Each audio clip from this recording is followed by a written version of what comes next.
CH9 TV news కి స్వాగతం. CH9 TV news ప్రత్యేక కథనం. అంధకారంలో జీవితం ఆపన్న హస్తం కోసం ఎదురు చూస్తున్న కుమార్ ఆచారి. చిత్తూరు జిల్లా పెనుమూరు మండలం ఎల్కేపీపురం పంచాయతీ పరిధిలోని సిఆర్ ఖండిగా గ్రామంలో నివసిస్తున్న 15 ఏళ్లుగా ఒంటరి జీవితాన్ని గడుపుతున్న కుమార్ ఆచారి దయనీయ పరిస్థితుల్లో జీవనం సాగిస్తున్నారు. భార్య మృతి చెందగా మానసిక స్థితి సరిగా లేని కుమారుడు కూడా ఇంటిని విడిచి వెళ్లిపోవడంతో ప్రస్తుతం ఆయనకు తోడుగా ఎవరూ లేరు. వృద్ధాప్యంతో పాటు రాత్రి సమయంలో చూపు సరిగా కనిపించకపోవడంతో రోజువారీ జీవనం కూడా కష్టసాధ్యంగా మారిందని కన్నీటి పర్యంతమయ్యారు. ఆ పూట తినడానికి కూడా ఇబ్బంది ఉంది. నాకు ప్రభుత్వం నుంచి పింఛన్ మంజూరు చేస్తే దానితోనే జీవనం సాగించుకుంటాను. ప్రభుత్వం అన్ని విధాలుగా ఆదుకోవాలి అంటూ కుమార్ ఆచారి ఆవేదన వ్యక్తం చేశారు. ఈ విషయం తెలుసుకున్న CH9 టీవీ న్యూస్ బృందం ఎల్కేపీపురం గ్రామానికి చేరుకుని బాధితుడి పరిస్థితిని ప్రత్యక్షంగా పరిశీలించింది.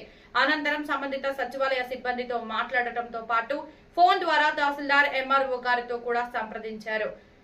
ఈ సందర్భంగా స్పందించిన ఎంఆర్ఓ గారు బాధితుడు రేపు కార్యాలయానికి వస్తే ప్రభుత్వ నిబంధనల మేరకు అవసరమైన సహాయం అందించేందుకు చర్యలు తీసుకుంటామని భరోసా ఇచ్చారు. అయితే కుటుంబ సభ్యులెవరూ లేక ఒంటరిగా జీవనం సాగిస్తున్న కుమార్ ఆచారి పరిస్థితిని మానవతా దృక్పథంతో పరిశీలించి అర్హత మేరకు వెంటనే పింఛన్ మంజూరు చేసి ప్రభుత్వం తరపున అవసరమైన సహాయ సహకారాలు అందించాలని CH9 టీవీ న్యూస్ తరపున సంబంధిత అధికారులను ప్రజాప్రతినిధులను వినమ్రంగా కోరుతున్నాము. ఆకలి, ఒంటరితనం, అంధకారంతో పోరాడుతున్న ఓ వృద్ధుడి జీవితంలో ప్రభుత్వం అధికారులు వెలుగులు నింపాలని గ్రామస్తులు ఆశాభావం వ్యక్తం చేస్తున్నారు. Reporter CH9 TV news, CR Khandiga గ్రామం, ఎల్కేపీపురం పంచాయతీ, పెనుమూరు మండలం, చిత్తూరు జిల్లా. మంచి వాళ్ళకంతా పెన్షన్ వస్తుంది, కానీ ఇలాంటి వాళ్ళకి పెన్షన్ రావలేదని చాలా బాధాకరము. వెంటనే స్పందించి సంబంధిత అధికారులు ఇతనికి పెన్షన్ వచ్చేలాగా తగు చర్యలు తీసుకోవాలి.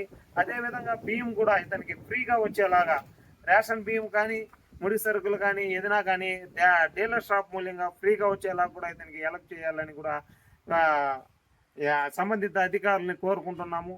ఇలాంటి వాళ్ళు మనము ఈయన వయసులో ఉన్నప్పుడు పుట్టింది ఆ ఊరు మీరు అరగొండ దగ్గర పుట్టి ఇతను జీవనాధారం పీలేరుకి వెళ్ళినారు.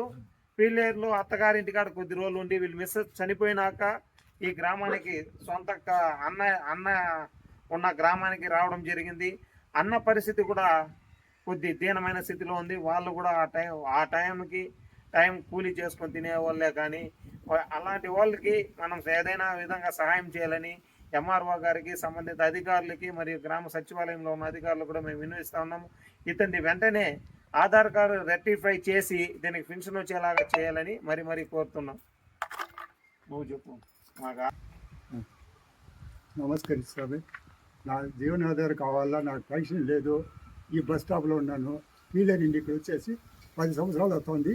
పెన్షన్ లేదు. నాకు ఎవరు చూసేవాళ్ళు లేరు, బిడ్డలు కానీ చూసేవాళ్ళు లేరు. అందరూ ఈ విధంగా ఉంది.